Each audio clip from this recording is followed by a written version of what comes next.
Welcome to Sober.Coffee, a weekly coffee chat sharing experience, strength, and hope for anyone on the sober road to recovery. You can download Sober.Coffee weekly on all podcast platforms and check us out on Instagram at Sober.Coffee Podcast and on Twitter at Sober.Coffee Pod. To learn more about us and to help support these sessions, visit online at Sober.Coffee. Here are your hosts, two guys on their own path of recovery, Mike and Glenn. Let's join them at the coffee shop. Good morning, Glenn. What's up, my brother? This never gets old. Here's the thing. The coffee shop is like my little sanctuary of safety. I don't think about drinking. I think about good things. I don't, you know what I mean? It just is a safe, I don't want to leave. Well, no, I get just that. got but here and I don't want to leave. Okay, first of all, Yeah. good morning. Good morning. Second Sorry, of a little all, too much caffeine. why can't you live your entire life like that? Why does it have to be just in the coffee shop? Because the guy cuts me off in the parking lot. Oh, you're over that. haven't you solved that yet? What? We'll just let him? Yeah, just let them. Who cares? Who cares? So here's what I found out. And, as I'm coming in the coffee shop today, hey, I'm off a little bit, right? And what I realize is that I'm a chemical equation today, just like I used to be, but there's no booze in the equation. So for me, I'm thinking, well, why do I feel off a little bit? One is not enough sleep, right? Second thing is not enough coffee. So from the equation, I'm thinking, well, if I drink more coffee, then that'll override the lack of sleep. And that doesn't, because it so works far, for no. me. So far, no. Okay. But I'm here, All right. Good. Hey, and I'm guess, actually fired up. guess who else is here? Who else? We have a table for three. I know. I love table for threes. Got a friend in the house. Love friends in the house. Yeah. Claudia, good morning. Good morning, Hey, Claudia. guys. Good morning. Good to see you. Good to see you. Good to be seen. Great to introduce Claudia to the Sober.Coffee world. Yeah, right. Well, we know Claudia from the rooms of Alcoholics Anonymous, and grateful. Well, I guess she's still anonymous. Yeah. Did I just break a tradition or a principle or No, something? you didn't give her last name or social security number, so No, we're right? okay. 792-496-7322. No, that's our phone number. Can't, oh. Oh, you'll find that somewhere else. So, yeah, it's great to have you here this Oh, morning. I'm honored to be asked, welcome, guys. welcome. Thank yeah, you. we just love to have you. Claudia's meant a lot to my sobriety over the years, and she just brings a certain amount of energy and laughter, but the other thing, she's real, So yeah, she'll laugh in an awkward moment, and we love. Sometimes I can't look at her because it's an awkward moment, and we'll both start laughing. But she'll also shed a tear as she hears a share, and she's empathetic. She can feel somebody else's pain, and I think that's really your gift. It's probably your curse too, because you feel other people's pain, and that's being vulnerable. That's I can relate to that. Absolutely. So why don't we do this? Why don't we Yeah. set some? We need to set the parameters or housekeeping Oh, Glenn, the when we organizer. have guests. organization. Yeah, Yeah. hey. Somebody's got to be here, We'll right? run amok. That's right. So when we have guests, Claudia, Yes. what we typically do is we go about 18 minutes or so, 18 minutes or 40. Or so. You better get that ticker going. Right. Yeah. And what we like to do is share your experience, strength, and hope, right? Yeah. What happened, what you did. We don't go too deep into drunkalogs, right? But Yeah. just kind of, snapshot of what happened, what we did, what tools we used, and then hope, right? What things are like today? What does the picture look like to give people, if I listen to Claudia and do what Claudia does and use the tools, what could life look like? Yeah. And Claudia, I'll say, Experience, strength, and hope. was the winner of the $600 million mega drawing. So, if you work a good program, That's guaranteed, God, right? if you would work a good never. program, I'm waiting for those. that's right. Well, here's one guarantee. As she sits here, It is the $1 million ticket. I love that. And as she sits here, Yes. wish we had a 3-year coin. Yeah, right. So as you listen to Experience, Strength, and Hope, Right. what I will preface before we bounce it to Claudia is we're sitting here at 3-year anniversary today. 1,000+ days. Nice. Awesome. Congrats. 1,096 to 1,000. be Just exact. come on, Mikey, you can Mikey. appreciate that. I Yes. learned from my fellow brothers. Yeah, guys, and that's why when you asked me to do this, Mikey shot me a text, and I was so honored, and I do tend to get emotional Yeah. easily. But to hear the date that it was, there was no way that I couldn't. And I felt like that again was, A sign. that's a promise and that's a sign, Yeah. And so about 3 years ago today, it was probably the darkest day of my at that time I was almost 50 years old. So you're never too old to get sober and healthy mentally as well. And so, I'll take it back. I won't give you from birth, but, came from a very comfortable family, an older brother, and neither one of my parents are alcoholic. But, that anxiety and, that definitely was part of who my parents are, and I love them. But, there's a lot of stuff that I won't get into, but, we learn from experience, and that's one of the reasons why I wanted to get sober, because I do have two beautiful daughters, and I always struggle with fear, anxiety. I was a shy little girl, extremely shy. I know that's so hard to believe. I'm not buying it. That was then. This is People now. wish they could put me back there. But yeah, I was brutally shy. And, and there's some childhood stuff there that definitely, you think you're handling because you're aware of it, and that's why this program works, because part of it is being self-aware. And I've always been painfully self-aware. And so I think a lot of my brokenness comes from trying to always be a better Claudia, and that's what they called me when I was little. There's an A on the end of that. Yeah, Claudia. Yeah. Yeah. And for me, it was always looking for validation, in other people. And so when you have those childhood things that have happened to you and you carry that with you, I always looking for, this is going to bring me happiness, and trying to get people to see, I'm a good girl, by always, young, I always did have good grades. I was thoughtful. And then I kind of grew out. I came out of my shell a little bit from being painfully shy as a child. And then, early relationships with men. And, that's part of my story is, attaching to men. And getting divorced young, getting married young, getting divorced young.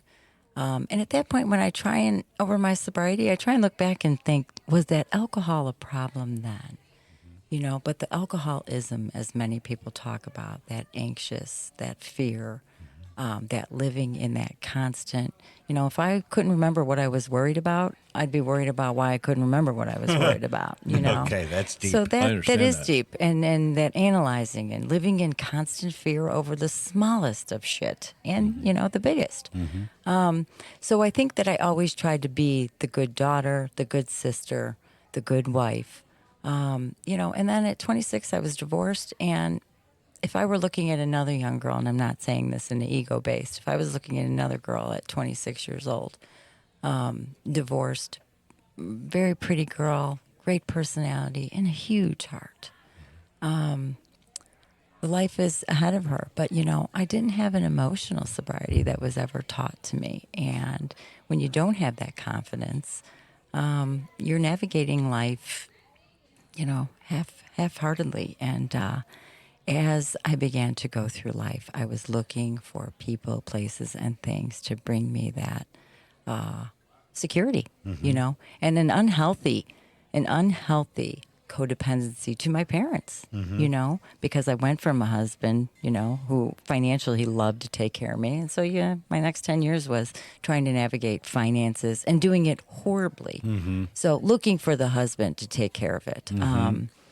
But at the same time, giving away my heart. And if I met you, I would do backflips for you, And when I really play that tape back, whenever I drank, my first time drinking, 16 years old, passed out when my girlfriend's parents were in Europe on the back porch. So it doesn't matter. I love big. I work out big. I eat big. And apparently I drink, to excess. And that's something I never got. If a little feels good, I'm going to keep going. Yeah, right. So I did that. And then I got divorced. I went through a ton of relationships where I wanted to show you how great Claudia was. And, a majority of these relationships, the guys weren't so great, So that's why I think for me and my sobriety, I can help other women too. Believing in me. And I think innately I had the ability to be kind of navigate that. But when you have other people that you use as your template to navigate life that maybe aren't so healthy either, that's like, so to speak, the blind leading the blind, you know.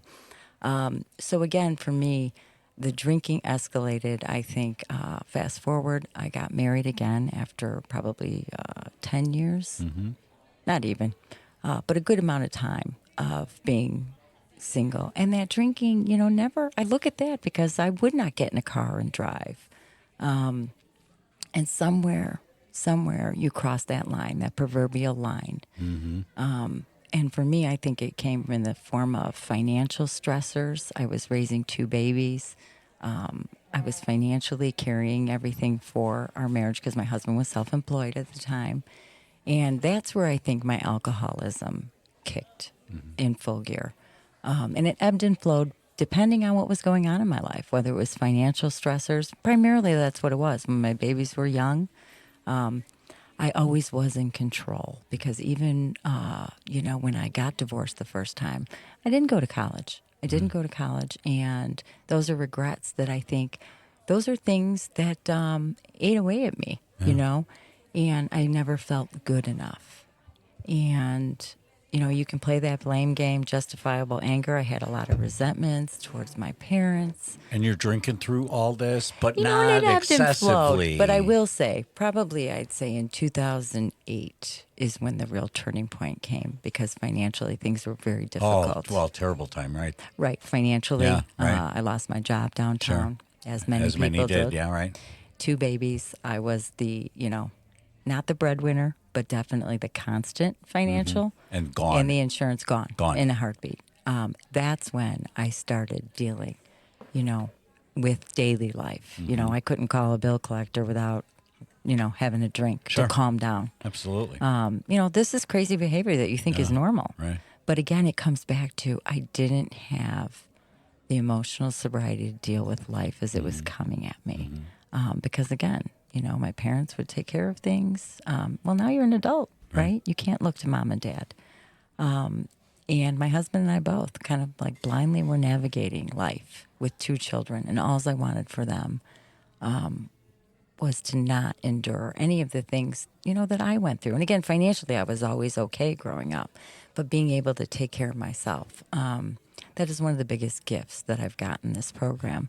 Because then my drinking, you know, financially then I wanted to help, but I was home with my kids. So I start bartending. Well, that's real there you good. go. Yeah. It's almost like the perfect storm. Yeah, right, sure. That it was brewing up. And I got my first DUI in 2011. And that was, again, doing something Claudia didn't want to do because that night I wanted to go home.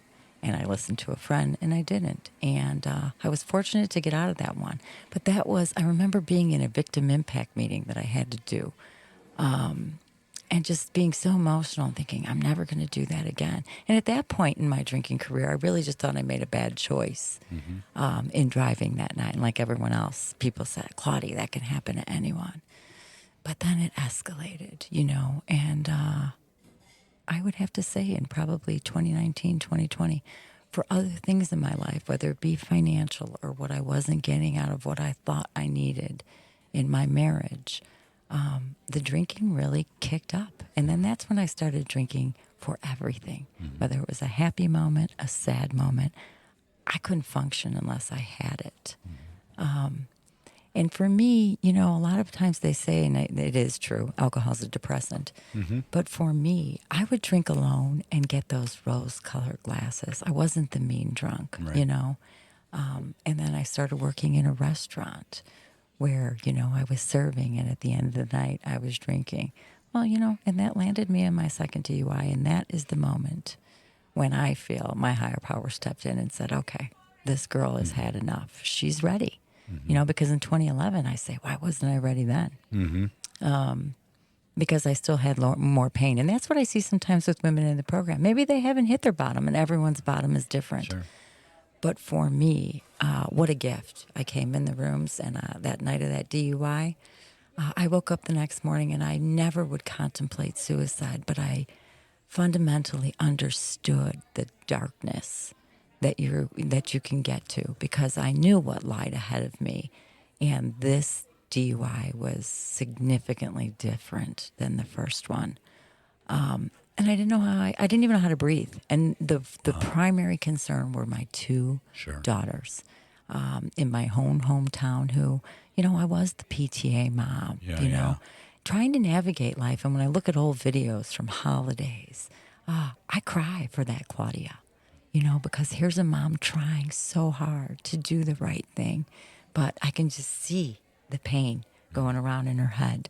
And I thought if I'm just doing the right things, everything will be fine. But meanwhile, significant birthdays from my daughters, I was probably having mini mental breakdowns, of past trauma that I just carried. You can only carry that so long. And then when you have real life trauma in front of you as well, it is the perfect storm. And that's how I started to deal. And that night that I landed in a jail, nowhere in Claudia's little world when she was a little girl did that. That's not how anyone sets out, but only we're on our journey alone with us and our higher power. And I know that night my higher power said, she's had enough. And when I first heard in those meetings, I didn't pay attention to a lot because I was just full of tears and a hot mess when I walked in. And thank God my husband is the one that said that next day, you need to go to a meeting. And I said, please don't make me go today. I don't think I can handle it. And I sat my two daughters down, which were, probably 12 and 14 and maybe 10 and a half, which some might say is young. But I had such a beautiful relationship with them, and I couldn't lie to them. That was the shame I had looking at and they knew, for my little girl to call me when I'd be working and not answer the phone because I just didn't want to go home, because when I was drinking, I could just make life be okay. And when I told them, they cried. And the minute I told them, I don't know if I'm going to be able to do this, but I'm going to try everything in my power. And to see the look on those two girls' faces and the tears flow, the instant relief that they saw that I at least was addressing it and admitting to a problem. Yeah, kids know. Yeah. Beautiful. And those are, people say, oh, you did it for you. You didn't do it. No. Whatever you need to get in those rooms, and those two girls, God knew what I needed. Amongst the crazy of my life, he gave me the most two beautiful gifts. What a real moment, though. A real moment. Yeah, it was beautiful. Yeah. And even my husband, we debated whether it was the right thing to do. And he took them to dinner when he dropped me off at my first meeting. And I said, how were they? And he said, I could just see, they were lighter. Right. And I'm so happy to say that, fast forward 3 years ago. Isn't that incredible? Today. I was gonna speed the tape up. I mean, they've got to be, if you sit them down today in the same chair, in the same room, and say, here we are. Yeah. Mikey, don't make me cry. It's beautiful. Well, it's funny. I work with guys and they have small kids and it's just, it's just so easier to see today because back when I was in the middle of it, I thought I had perfect vision, and I was absolutely clueless. And I'm dealing with a guy now, and he's like, his kids are like 8 and 12. It's like, Glenn, he goes, first of all, they won't remember it. Yeah. He said, second of all, they don't know. And I just looked at him, I'm like, let me tell you a story about my foolishness. Because I was a fool and said that exact same thing.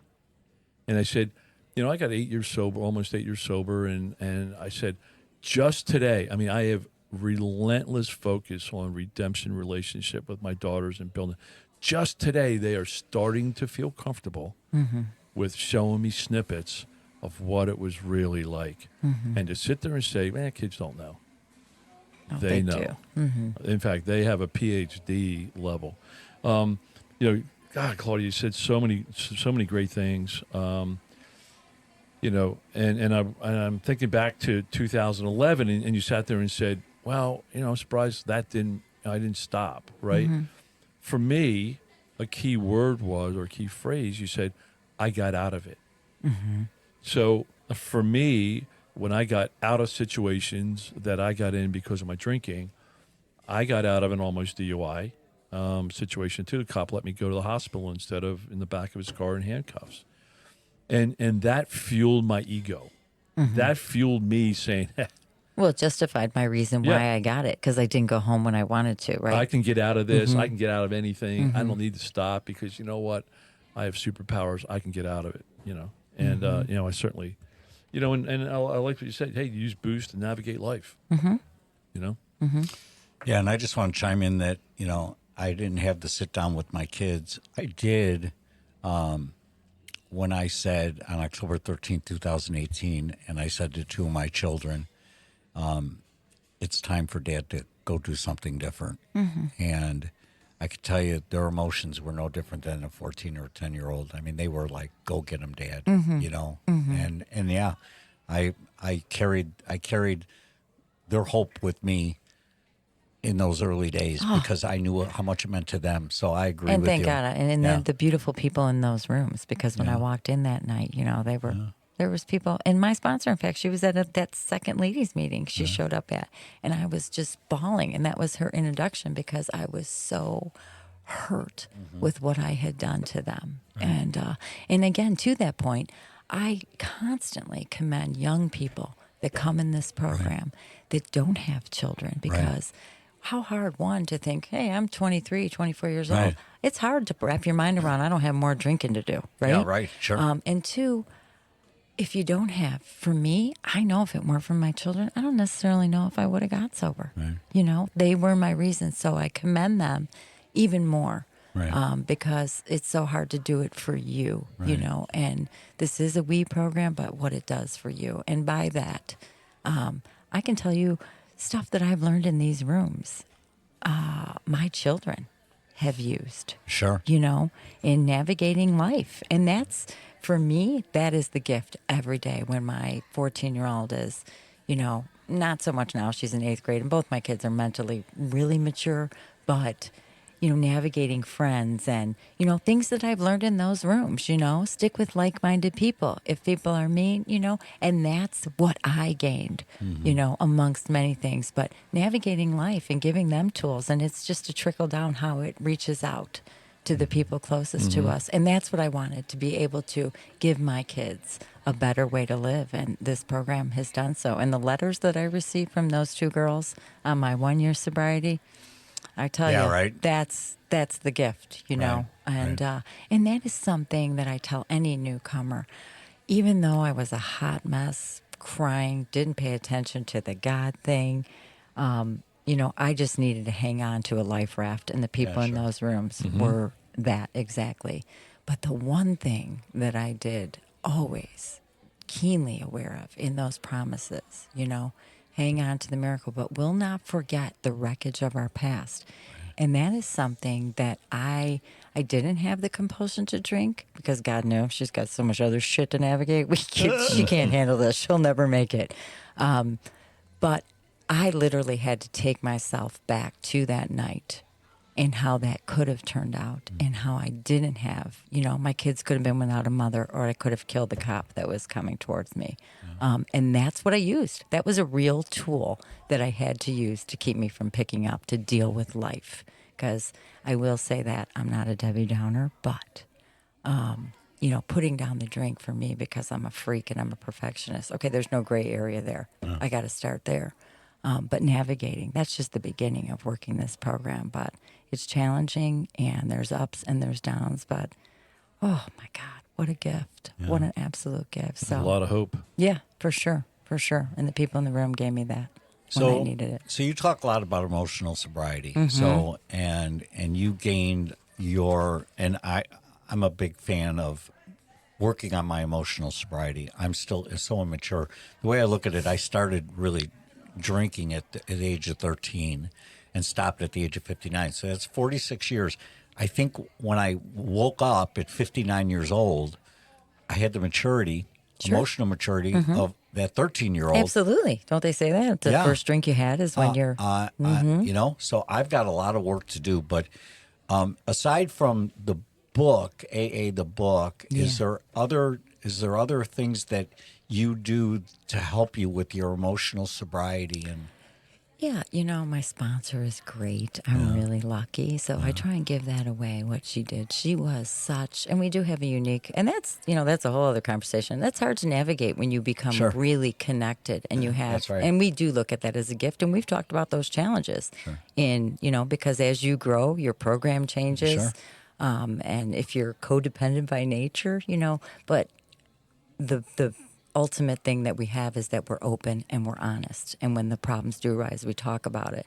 So, and she's given me so many books, as women too. There's other, not AA books, but emotional sobriety and, anyone that I sponsor, along with AA.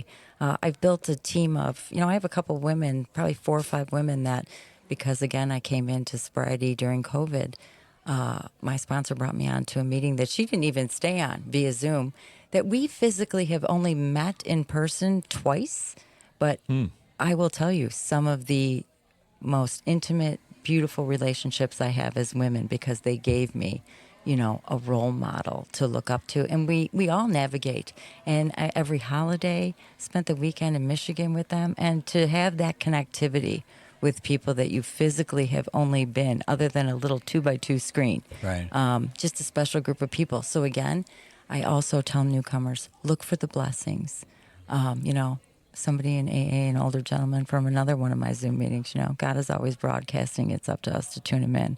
And that is something that I knew. My higher power gave me God shots, a million in those first couple months, because he knew what Claudia needed. And although I was raised Catholic and didn't have any spiritual, now I know I was completely bankrupt, but I always believed in something greater, Sure. It just and makes that's sense. it does, so whether it was someone that's already passed, and I know more so that relationship, and through my sponsor, for me, God is either everything or he's nothing, and at those moments, fake it till you make it, there's moments where I didn't want to drink, but that emotional trigger that I know, where you feel that real angst, that's when I knew it's not going to be in my sponsor, because those are going to change. And again, it comes back to putting your peace in people, places, and things. And today, I'm still fundamentally, I've gone through a lot of things, losing a job, losing family members, all while being sober. And not once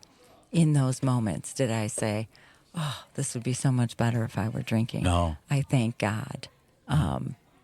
For the sobriety. And that's a gift, it's such a gift. And I sometimes I struggle with, why me, Well, I certainly do when I see other people, family members, and of the like, and it breaks my heart.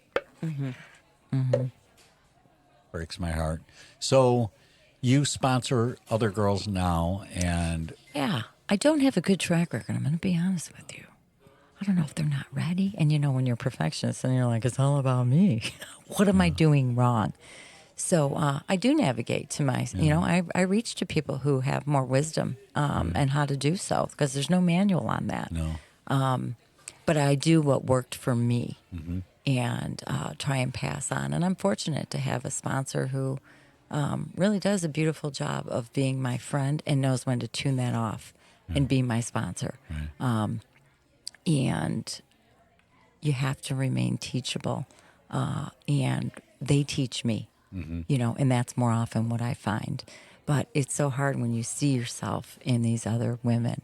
Hang on. That's all I want to tell them. Please hang on. Yeah, there's a big difference when, with sponsees, I think one of the keys is meeting them where they're at versus where we're at. Absolutely, right? Glenn. Because there's a major gap. And we right? forget. Oh, absolutely. Sure. And one of the things, my assertive driven type A is like, well, you got to do A through Z because that's what I'm doing today, And I'm like, wait, time out. They're exactly where they should be. Is Let's what my crawl. sponsors. Not even crawl. Let's just connect, right? Let's just connect where you're at. What's going? Let's connect where you're at, and then it's it's baby steps. It's what's the next right thing. It's not doing 25 things, right? It may be doing what's the one thing we're going to do today. Right. How are we going to get through today? Right. And I think that's one of the keys is run it to start with, run at their speed.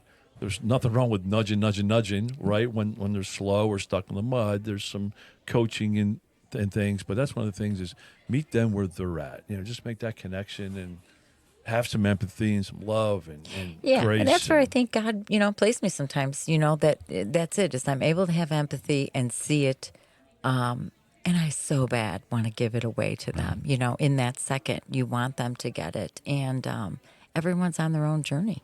Right. you know, and we forget that. And as my sponsor has always said that to me, because I'm very impatient, you know, we're alcoholics, and I'm impatient, and I think I know. And what I've learned is every day, I still don't know.